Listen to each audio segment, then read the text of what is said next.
This is Real Generational Wealth. Live from Southern California, this is Abby, Espy, and Jen.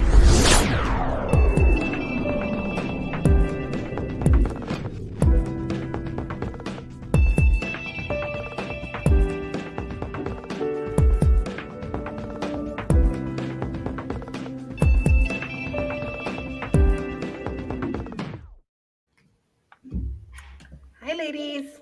Hello. Hi, happy Wednesday. Happy Wednesday. Last Wednesday of February. That's right. Yeah. Hi, everyone. Welcome back to Real Generational Wealth, where we have over 50 years of combined experience making sure you and your family always have a place to call home. So if you're tuning in live, let us know where you're watching from and be sure to hashtag live. And if you're catching us on the replay, hashtag replay. So last week, we gave you some tips and tools to get your house prepared for the market. Yeah, you know what? Speaking of the market, it's crazy right now. Yes. It is so crazy right now. Yesterday, I lost 3 offers, unfortunately, for some of my buyers. One of them, we went against 42 offers. Oh, just 42? Offers. Yeah, 42 That's offers. almost like the lottery. It was crazy. We were pretty close to the highest. We submitted, I believe it was 30 grand above asking, and we lost to higher offers. So that was one. Mm-hmm. Another also lost to a higher offer, but we were just completely priced out. And another we lost to cash offers. So if that isn't a sign that now's the time for you to sell your house, I don't know what is. Interest rates are still super low. Demand is high across the board. Buyers want to buy, and there's just no inventory. So if you are interested in selling your house, trust us. We can help you get top dollar. I think right now people are experiencing that fear of missing out moment. Like they're like, oh, I don't want to miss out on buying a house. So that's kind of what's creating the frenzy. Yes, yeah, creating the extra demand. But it's also the interest rates they're still super low. They're below 3%, like 2.5 to 3%. So basically. Yeah. So now's the time, guys. But and people are starting to come out. Definitely.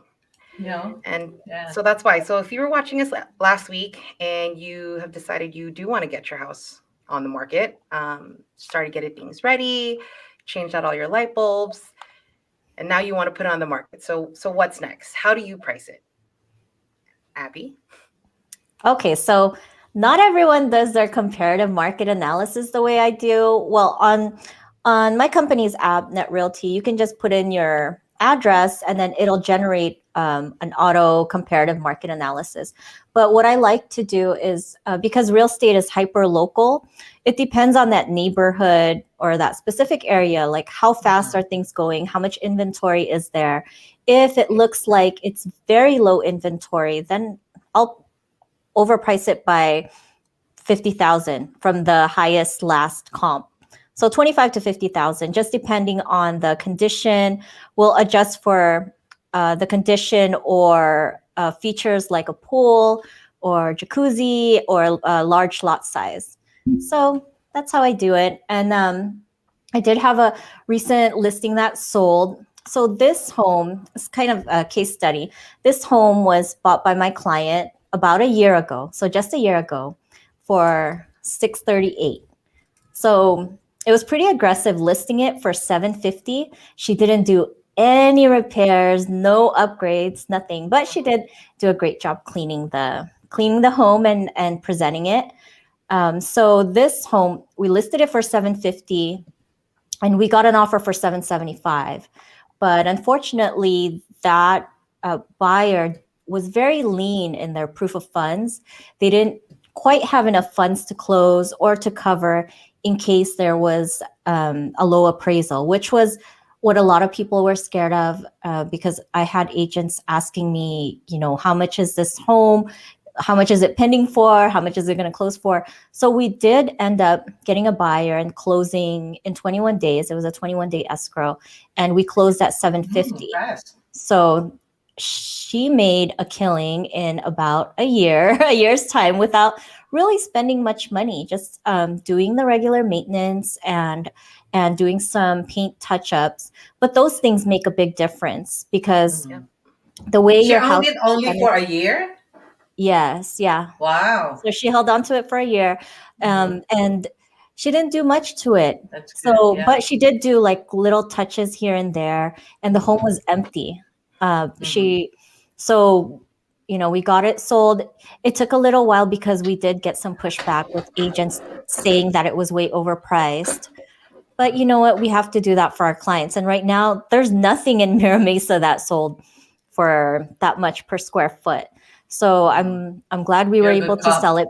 But that's how the market is right now. Like, you can take advantage as a seller. There's very low inventory. If you want to get top dollar for your home right now, it's the best time. Like, right now is the best time to sell. From now until June, I would say, is the best time to sell. So it's the height of the market. So SB, why don't you tell me about the marketing plans that you do with your sellers, and before you list their home for sale?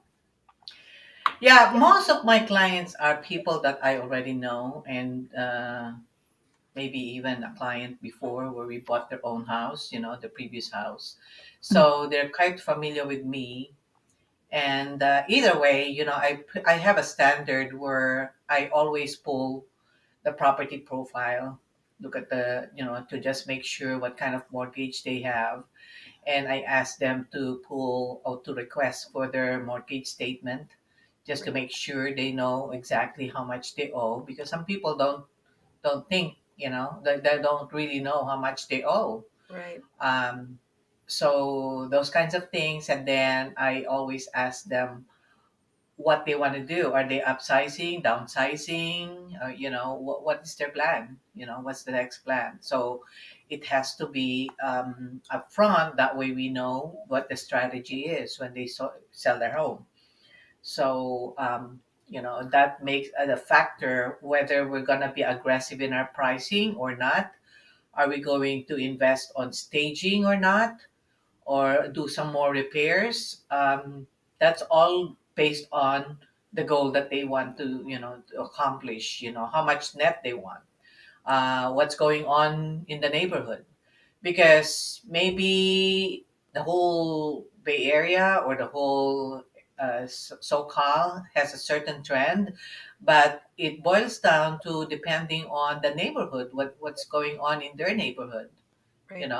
Like for instance, here in the valley, what's going on here? How much inventory is available? Nothing. None. Negative. Yeah, yeah.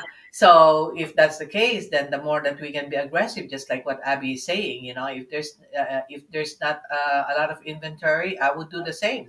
I will up the market, the listing price. I'm going to increase it a little bit more than the last Last sale. property. Yeah, the last sale. And usually, if you don't have really a lot of comps, then you use the square footage. You know, and you, as Jen was saying, I would adjust it based on what amenities it has in the home. Does it have a pool? Does it have a view? Things like that.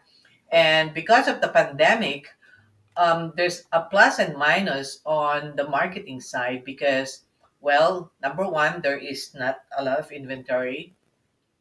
Number two, the good thing is that we don't have to do open houses, and the people that's going to take a look at the house are really supposed to be pre-qualified, because now we have an excuse that, oh, you have to sign this form every time you see a house.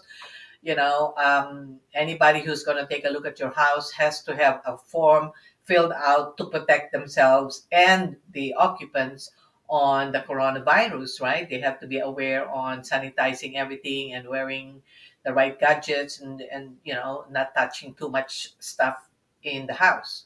And the big thing is, which I really like, is that we can now ask as a listing agent, we now can command that anybody who looks at the house has to be pre-approved, and depending on the price, we want to make sure that we have a proof of funds, you know. So now we are, it's more safe to show the houses because the buyer's agent has to really prove that whoever is going to go into that house and view the house are qualified buyers and really buyers who are motivated to buy that house, that You don't particular just have house. looky-loos anymore. No more looky loos, Yeah. which is really good even for us, the agents, because then we can really pre-qualify the buyers who are going to work with us, you know. Yeah, we can weed So out the ones that aren't serious and then yeah, just focus on the ones that are serious. yeah, right. So for us listing the house now, we have to do certain things that we have not done before, or we do a lot of let's say virtual showing. We even use certain devices right now like Calendly to make appointments for every buyer. And then, like in the Bay Area last weekend, I was showing houses, and they only give you increments of 20 minutes to show the house. That's how Oh much wow. people are looking. Yeah. You Wow. have to make an appointment, show your PID, send your PID, and send your proof of funds, and show your pre approval. Plus, you only get increments of 20 minutes each to show the I've house. I've I've come across a few that are only 15 minutes. Yeah, yeah. You see, so it Yeah. depends on the area. If the area is really hot, there's so many people, there's so many activity in that particular area, then that's what happens. So, we are doing a lot of the video virtual open homes Yeah, and like the videos. Matterport. Mhm. Yes, yes, we do that, and that is additional cost for the listing agent or for the seller, but it's good to have it. So another question we do have right now is, because of high demand, do we really need staging? Because staging can be $5,000, $6,000, right? That's true. And if it is not really necessary, and you think that there's a high demand anyway in that area, then you don't need to have you don't need to stage. You can just maybe prop up whatever the sellers have, and tell them to pack, get rid of most of the stuff, and try to use whatever they have, and prop it that way, you know yeah. So Yeah, that's a good idea because in a high demand market, it's not mhm, necessary to spend money on staging, Right. mhm, especially if you have like 40 people interested in the home already. It's like, why yeah, stage it? You don't need yeah, it. Yeah. yeah. Yeah. The key that I tell my clients is that if they really want to sell fast and they want top dollar, is to really be fair and fix whatever needs to be fair. That's really obvious. Mm-hmm. It doesn't have to be really walk in, but Right. if the toilet is leaking, or if the faucet is just rusty and all that, especially if you're going to be commanding high price, you want everything to be working. And in fact, that's what buyers are looking for right now. It's a move-in condition. you Definitely. That's know true. You like making those little changes just give mm-hmm, the buyers the impression that you've taken good care of the house mm-hmm, mm-hmm, and the house is in good condition. And sometimes sellers are like, "Oh, I just want to sell it as is and mm-hmm. not fix anything." But had they fixed things prior to listing it, they would get a lot more money for their house. Yeah. Mm-hmm. Mm-hmm. Yeah, so sellers are more motivated to do that right now, and there are different ways out there that home improvement companies and contractors are even offering that, where they can fix your home, or fix some major things in the house, and tuck it into to the house and get paid in escrow. Ooh, So wow, that's oh smart. yeah, yeah. There's some programs like that now, and depending on the, as I said, still depending on the motivation of the seller, Right. and the timeline that they have, you know. So there are some who would like to spend more money to change that kitchen to a brand new kitchen, or a brand new bathroom. But of course, that is not as, because as Abby is saying, the demand is high. You don't really need You it, don't need but to. Yeah, you don't Yeah, really it's like need it. the law of Mm-hmm. diminishing returns. You don't Mm-hmm. get your money back for doing those changes or those upgrades. It's like negative equity. So there's no reason to do it when you already Mm-hmm. have the demand for your home. Yeah. Mm-hmm. Yeah, yeah. So anyway, another thing that we noticed is that while we're marketing it, not everybody is putting signs, you know, and lock boxes. Why? Mhm. Because we are doing by appointments only. And it's good that you don't have signs. Sometimes it's good, sometimes it's not, depending on your location, you know. Because, like for instance, I have a client that is single, and she doesn't want to be bothered. And uninvited guests will knock on the door and Right. want to see the house, right? Mm. Yeah, yeah. So there's more and more practice right now. And before, we always say, oh, you have to put a sign, you have to put a lockbox. But right now, because of the pandemic, I've been noticing that there's more and more of that's happening right now. Yeah.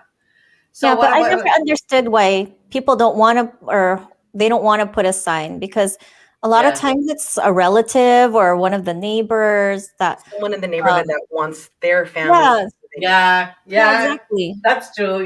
So sometimes there's good and bad on it, but with all these social media, people are holding their phone constantly, and even there are some apps that are for local neighborhoods, and it shows there who's selling and who's not. Right. Hmm. So yeah, so So I that's what's think that's happening. definitely, I guess putting it online and definitely listing on the MLS is much more important than I would say putting a Mm-hmm. sign. Because I've come across some sellers in the past that have said, "Oh no, I want to keep it off market." But you maximize your exposure when you put it on Mm-hmm. the MLS. That's When true. Yes, Yeah. definitely. because the MLS syndicates with websites like Zillow and Redfin, Mm-hmm. where, like you said, everybody has their cell phones in their hands now. You've got Mm-hmm. buyers finding their own properties online and saying, "Well, I was, going to their agents, hey, I'm interested in this," but Mm-hmm. that's because we listed it on the MLS. Yeah, So for those people yeah, who don't think they can sell their or who think it's easier to sell the house when it's not listed, it doesn't work that way. That's true. yeah. I see that a Yeah. lot. It's like, no, I don't Mhm. want my house on the MLS. It's like, why? Don't you want to sell it? Yeah. Don't you want to get it rented? Or, they just I don't know what Yeah, the they're reason concerned is about the behind that. privacy. Yeah, Yeah. Yeah. yeah. But it I mean, makes the more more sense exposure, to, the quicker it's going to sell, yes. Yeah. The Uh-huh. especially more in today's exposure it gets, market. the more people Yeah. will want it. Mm-hmm. Mm-hmm. That's true. But yeah, that's why. So when you get tons of exposure, you get tons of showing, naturally you'll get tons of offers. Right. um, so what we're seeing across the board, most of our listing, I would say every listing, we're seeing multiple offers, especially when a property is priced correctly, right? I know, Mm-hmm. Abby, you mentioned how you do your comparative market analysis. I've seen some agents overlist, right? Because the market is in this upwards trend, a lot of sellers are thinking, well, let me just list it way up here, so I could get Yeah. that top dollar, but it doesn't work that way.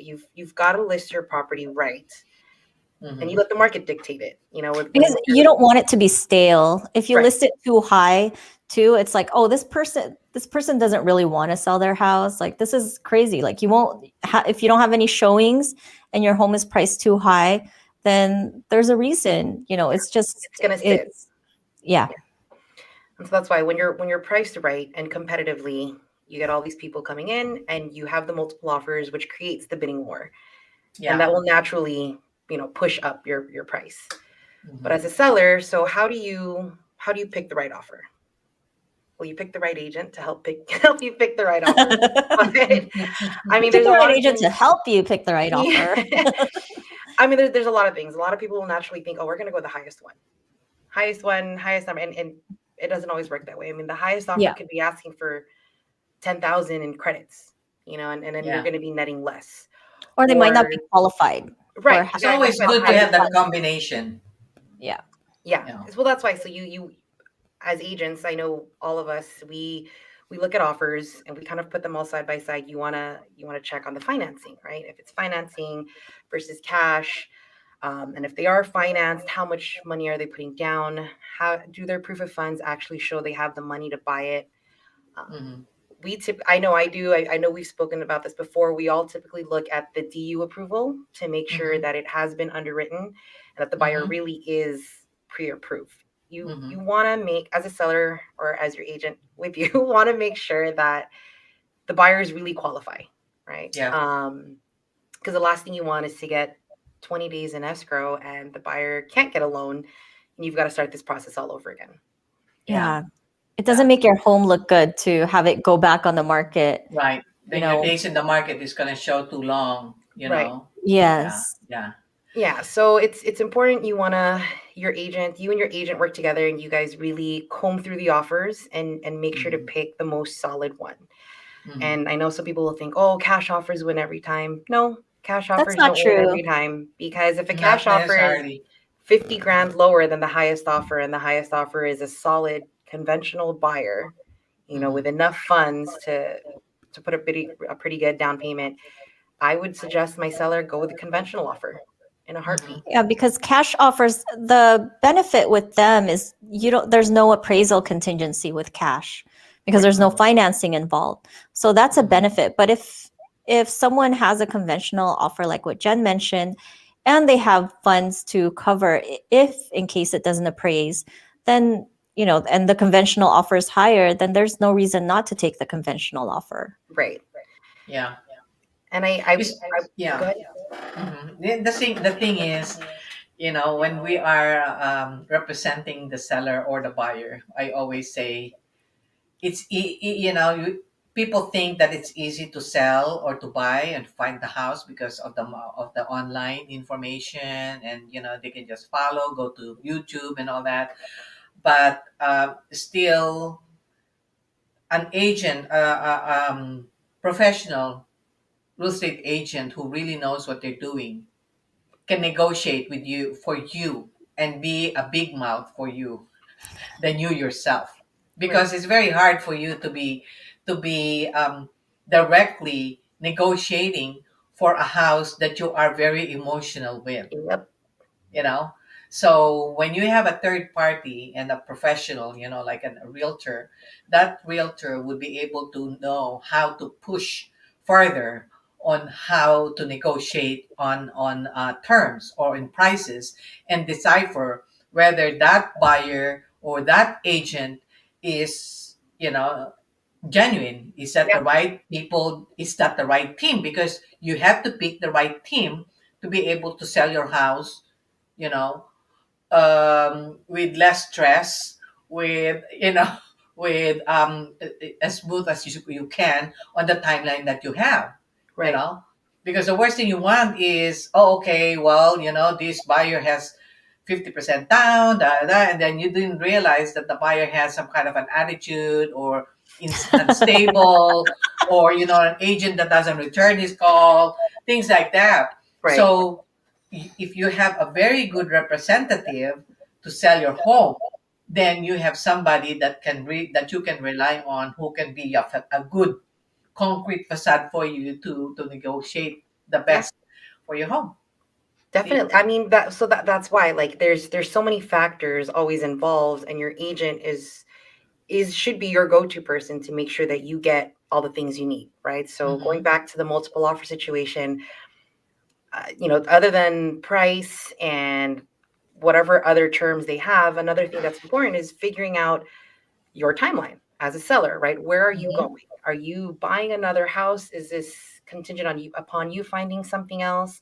Are Mm-hmm. you relocating out of state or whatever your situation, it needs to be tailored to you and your agent needs to make sure that it fits that, right? Because if someone gives you a really high offer and they're not willing to give you the time in case, let's say, you want to rent back or it's contingent upon you finding Yeah, something the else. flexibility and all that. Yeah, Yeah. Yeah, if the buyer's not flexible, then that's not the right offer to take. It's yeah, everybody's got to be able to work together. And like what SB said, you know what I mean? You've got to find the right team and that team is going to be is going to be the one to fight for you to mm-hmm. make sure you get the terms you want, the terms you need, and what works for whatever it is you're looking for your next home, right? So yeah. But that kind of brings us to our next point. So let's say we have 42 offers, like the one I ran into yesterday. We have 42 offers, and the seller picked the highest offer. The buyers are strong. The buyers, they're super qualified. And we sign off and we open escrow. So what's our next step, Abby? Where do we go from there? Okay, so after you open escrow, you do your due diligence period. So due diligence, a lot of it is involved with the inspections. When you have a home inspection, it's typically the buyer that pays for it, because if, let's say, the seller paid for it, it doesn't really make any sense, because the inspection is for the buyer's benefit, so that the buyer can see what's wrong with the house, what repairs need to be made. Should I be buying this house? How's the foundation or the roof? And what do I need to include in the home warranty? So inspections are typically $300 to $500, depending on the size of the home. And if repairs come up, what happens is the buyer's agent will draft up a request for repairs form, and it'll have all the repairs on there.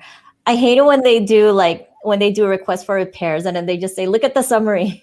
They're like, here's a summary on the first page. Summary of the inspection report. And it's like, how do I figure out what we're supposed to do? It just says, I recommend doing this, or I would say contact a plumber to further inspect. So there's things like that in the summary. So a lot of times that's what buyer's agents do.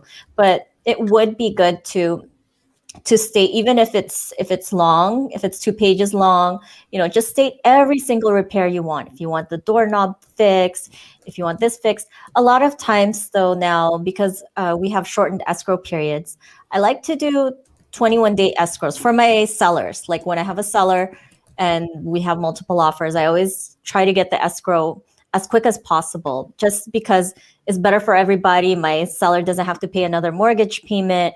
And there's just less things that can go wrong with the transaction. So a lot of times, if you have all of these repairs and then we kind of figure out, what's the cost to do these repairs? And if they can't be done on time, then the seller can issue a credit. So the credit, I recommend this because if you do some repairs if you're the seller and you do the repairs and then the buyer's not happy with it, or they say, oh, you need to get a licensed contractor, it needs to be this contractor, then it can delay the escrow. Yeah. So if you do a credit, you can do a credit towards recurring and non-recurring closing costs. Because when you buy a home, there's a lot of closing costs involved. So either the lender can pay for it, the buyer can pay for it, or the seller can pay for it through a credit, or if the buyer initially asks for a credit towards closing costs in their offer. But nowadays, no one's doing that because no one's asking for credits. Yeah. Our market right now, it's a hot market, but you can still get a home. I mean, even FHA buyers, they still have options. And we mentioned before the reason why FHA, it's limited. Like when an FHA buyer is looking for a condo or a townhome, that entire community needs to be approved by FHA. So that's just something to understand. And that's what limits their ability to buy certain homes. So I don't want people to get discouraged. It is a hot market, but you never know. Sometimes the home, it'll go for the list price. And sometimes it won't even go that high because maybe the seller is just accepting. The seller overpriced it and they're accepting, it might even go lower than the list price. So you never know unless you try. So some of the buyers that I'm working with right now, they're kind of discouraged. They're like, oh, I don't want to be in this market. There's too many buyers. But you know what? When March comes along, March, April, May, that's the busiest time of the year. Yeah. Yes, there's more inventory, but man, you're going to be competing with a lot more people. You're going to be competing with the parents that are driven by the school districts or when the school starts. And those when those parents want to get into a school, they want to get into a school. So they'll do anything to get their child in that school district. So right now is good because it is very busy and there's high demand, but you can still find something, especially for those people looking in the Inland Empire. There's more options because I know the Valley has very low inventory and so much competition. But I'm sure if you have a good agent like Jen or SB, I'm sure they can find you a good place. Okay, so the other thing I was going to talk about was appraisals. So when you put an offer on a home, it has to appraise if you have financing. Let's say you put an offer on a house that is $750, but it only appraises for $700.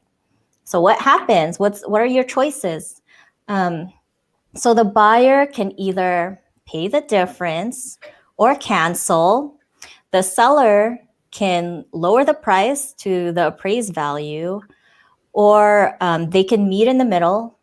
They can renegotiate. Yeah, it's another negotiation. So when the appraisal comes in low, it's a time to renegotiate the contract and the terms of the contract, because a $50,000 disparity with the sales price and the appraisal, that's pretty significant. Yeah. So it's time to get your agents in there to do their job.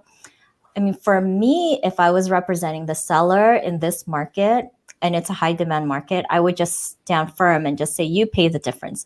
Because most likely we wouldn't have chosen an offer that didn't have enough proof of funds to pay the difference in the appraisal. Right. But if I was a buyer's agent, I would say, you're going to have the same problem with the next buyer. You're going to have a low appraisal with the next buyer too, or the appraisal might come in lower. But right now, buyers don't really have that much leverage to do that. So I think the best case would be if you can get the seller to compromise. If you can compromise with the seller, because you as a buyer, you offer that price for a reason. I mean, you didn't offer it thinking that it's going to appraise low. You offered it because that's what you thought the market value of the property was. So, so that's what happens if a home doesn't appraise. Now, SB, why don't you tell us about the closing process and delivering keys and maybe anything else we might have missed earlier? Well, the closing process can be very sticky depending on, as I said earlier, depending on the goal of the seller. Like last summer, I had one client where they were moving from the Bay Area to Los Angeles, and they have to sell their home in the Bay Area. So the first home that they fell in love with, we have to go contingent. And sometimes you have to go really be patient with them, because sometimes they have to experience it before they believe you, because usually when you tell them certain things like, oh, okay, well, if you want to sell your house for top dollar, then you might want to go ahead and start fixing it up and packing. You give them all the tips already. Right. And then they said, oh, we have our family just got a license, and we're already going to work with them, and she's going to help us sell that property. The market is so hot in the Bay Area, so there should not be a problem on selling it. So they went ahead and made an offer, and it was a backup offer, right? So with that,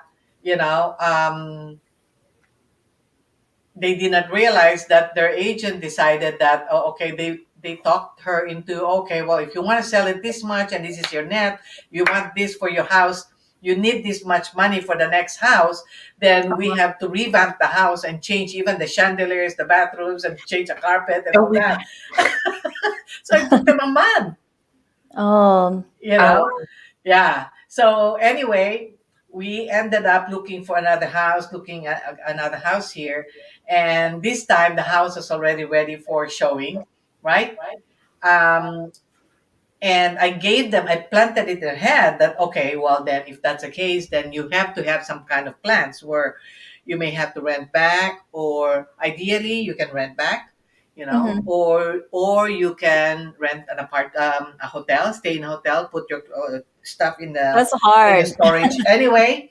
Well, because that's what they were. They fixed the Yeah. house, so they have to remove all their stuff into the storage because they're fixing the whole house up and down, including the yard. you know so by the time that we found a house, actually it was a better house. Nice. And Wow, yeah, good. yeah, and the situation they have is that the seller was also needing some time because they're moving out of state Oh, in Nevada. win-win for everybody.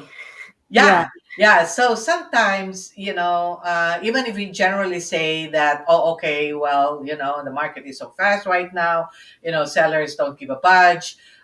They will pick the highest bid and all that. But it's not necessarily true, because it can be that you need to, if you find the right match, which was really a perfect match with what happened to them, because they went through three buyers Mm-hmm. before they were able to escrow, to get an escrow and close. But the third buyer they had was somebody who put a big down payment, was very flexible in the time. They had 2 weeks to move, you know, and the seller of the replacement home was also very flexible with them. And because we were able to offer a good price, and very responsive with with the inspections and all that, uh, he was practically giving away all his stuff for a certain, for cheap, just because he got so much stuff. And Yeah. yeah, and then talking about that, the rest of the inspection, like, we did the inspection. I got an inspector here, and they were not able to come, so it was me who was in the inspection. So Oh. good thing that we have all this camera and all these videos. Mm-hmm. And they just did the inspection through video and the report. So the only time that they saw the house was when they previewed it the first time, and when they did a walkthrough. Wow. you know that was it. Wow. And yeah, and they were very happy with the house. Nice. So things like that can happen, right? Especially right now, we need to know how to pivot in the pandemic with this situation that we have. Yeah. Right. hmm yeah, so that's my piece of advice. Yeah. And you know Just for some of our viewers, in case, because I know we use some terminology, some real estate terminology, or Tell rent them what back. a backup offer is. I think some people don't know how backup offer works. Oh, okay. You want to talk about a backup offer? No, go ahead, Jen. Oh, okay. Oh, I just Jen. wanted to, I just wanted to finish about the rent back, because I know you mentioned the rent Yeah, back. yeah.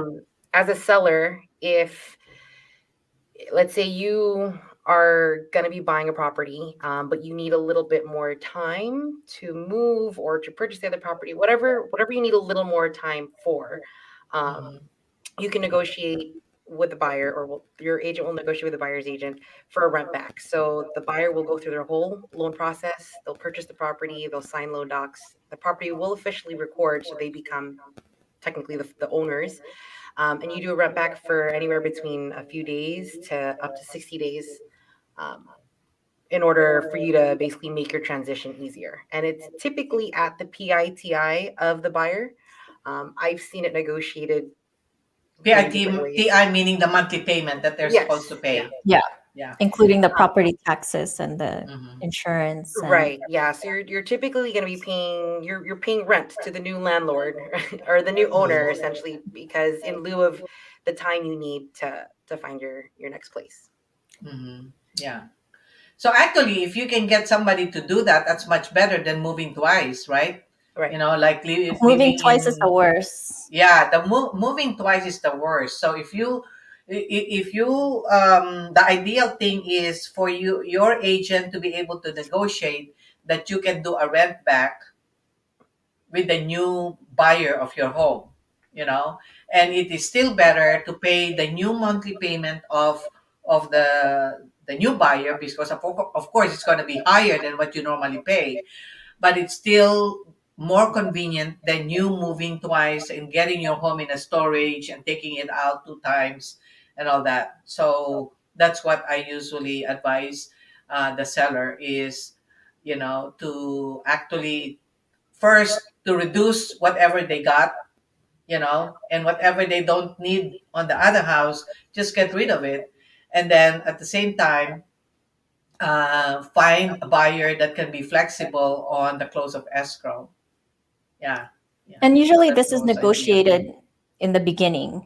Like Mm-hmm. it's not like it's done during escrow, well, where you don't know what's going to happen. So when Yeah, the buyer initially submits their offer, it's negotiated at that time through the yeah. counter offer, Mm-hmm. because you have to you have to put that on the counter offer. Not a lot of Mm-hmm. buyers are going to wait 60 days after close of escrow because they're starting to pay the mortgage. And Right. some sellers are like, oh, I shouldn't have to pay anything. It's my house, So you Mm-hmm. like to, Mm-hmm. it's good to take care of these things initially just so there's no surprises. But these things Yes. do have to be taken care of in the beginning. Mm-hmm. Mm-hmm. Yeah, yeah. That's important that that's all clarified up front before you move forward. So, Jen, with backup offers, how do those work? Like, how do you handle backup offers? So, there's a backup offer form. I actually haven't used it in a while, but Me too. That's why I was wondering because I Yeah. never, I never use it. I always end up putting it back on the market. so Mm-hmm. I haven't used. There is an actual backup offer form that you sign.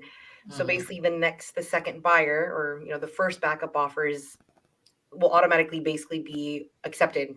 If Hmm. the first offer doesn't go through. Hmm.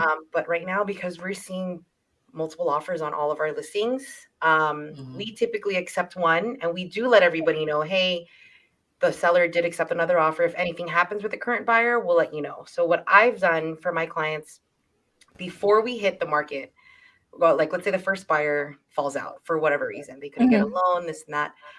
I go ahead and contact all the other offers first. I kind Mm-hmm. of give them all first right of refusal, and then Chance. if Yeah. no one is interested, then we go back on the market. Mm-hmm. Mm-hmm. I mean, Okay. I, Because I try to sometimes avoid doing like a second set of showings, or that's another true. whole new set Yeah. of showings, especially for my sellers who are still living in the house. Mm-hmm. But again, it's always a case by case basis. Yeah, Mm-hmm. that's true. Like I like to put it back on the market. Like I say, okay, we'll take a backup offer, but really it's not really binding, right? Yeah, Because no, it's things not binding. change. It's Mm-hmm. not binding. So I like to put it back on the market just in case we can get a higher offer. I mean, Yeah, that's just this market today. But in the yeah. past, I would do exactly what you're doing. Like call everyone, hey, are you still interested? That's why it Yeah, okay. depends also, right, on the market. Like in today's market, we're getting, I mean, if you're getting 50 offers above asking, then and you've got like another probably a second or third strong offer, Mm-hmm. I would probably go ahead and contact the other offers. But if you don't feel that the other offers are strong enough, definitely going back on the market is always a good idea. There's some sellers or homeowners that are like, how come they're getting 50 offers? How come my house only has no offers? How come my house isn't getting any offers and we're the Uh-huh. same? Well, so it depends on the agent. It depends on how your home was marketed. And it also depends on the seller. Like, did the seller do what they were supposed to do, like declutter? Like, Mm-hmm. so a lot of times it's because of that. That's the reason why other homes sell faster than your home, because Yeah, their home is presented better, it's Mm-hmm. cleaner, they don't have they're not hoarders, they don't have all this stuff in their house. yeah. Mm-hmm. So yeah, just in case any sellers are wondering, like if they should keep Yeah. all their stuff from 30 years ago in their home instead of decluttering. No, declutter. It Mm-hmm. could make a difference of 20,000, 20, 30,000. Who knows? Yeah. So, Yeah. I Well, haven't changed staging is mine. still, a big practice. When I was showing properties in the Bay Area last weekend, condos were staged. There were oh, it maybe they had seems weird shaped rooms. Yeah, yeah, they're staged, and even the patio is staged. You know, so I guess the competition is still high, but I guess the standards of buyers are looking more for like and to envision, a move in. concept, Right. that's the one that goes fast. You know what I'm saying? Yeah. But That's why, to it, piggyback off that, which is one thing I want to mention. I was going to bring up my agent. He's one of my agents I've been working really close with. Harry. His name is Harry. He just made a comment that sometimes it oh, depends on the house structure and the layout too. mm-hmm, So mm-hmm. he has a listing that we've listed fairly par at market value. We've got a ton of showings, but we have no offers yet. Yeah, Maybe it's a price. What do you it think, Harry? Do you think it's a price? we did price it a little high, but Uh-huh. not completely out of But market. if you price it high, you gotta do the extra work to get it Yes. sold, right? You Mm-hmm, gotta mm-hmm. declutter or maybe do some staging. So the house is empty. So the house is Oh, empty. The okay. seller Mm, actually changed some floors, redid it. uh-huh. It's just a little bit of a funky floor plan. And it Mm, just may not be ideal for everyone, every family moving into that particular neighborhood. Mm-hmm. mhm, mhm. Um, so yeah, we had to have the conversation with the sellers and just let them know, hey, we are facing a price reduction, and Mm-hmm. sometimes that's needed, to kind of Mm-hmm. adjust, because at the end of the day, I believe the true market value for a property is what a ready and willing buyer is going to Yeah. pay for your Yeah, house. market dictates it. Yeah, It's the the market market that dictates dictates it. it. Yeah. Yeah. Yeah. Because, Yeah, maybe 2 weeks or a month ago, there's so many people who are buying in that area and they will just take whatever is there. But let's yeah. say this time there's a wave of, buyers that are more picky, or there's a lot more inventory. Suddenly, there's about three or four more choices. So there's a competition right there. And Although in sometimes, general there's a shortage, but every week there are certain homes that are available and not, and comps are, so it's a case to case basis. Yeah. yeah, sometimes I think certain homes, if the structure is a little funky, or Mm-hmm. if the home is overpriced, you're helping to sell the other homes in the area. Like they don't Mm-hmm. real a lot of sellers don't realize it, but overpricing your home, it will sell your neighbor's house if it's on sale. It'll sell other people's homes first because Mm-hmm. they'll stay away from yours. But I mean, Mm-hmm. if it's in the valley, you guys won't have a problem selling that. Harry will sell that in 2 weeks. It'll sell. It'll sell. It will sell. It's just that Yeah. maybe less buyers would be attracted to that particular home, and I would say to the seller, you only need one buyer. Yeah, Anyway, you just That's need that's true. all one you You need buyer is only to need one one love buyer. it. buyer. That's all. That's If the really seller what that loved counts. it, there's another person that will love it too. Yep. Yeah, yeah, And yeah. yes, there's a comment from Anne saying she needs to declutter. Yes, Yes, as that's a number seller, you one. definitely want to declutter, depersonalize the space as much as Mhm. possible. Yeah, if you have some pictures there of, those little ladies that have Hawaiian that's going like this, or the cat that goes this way constantly.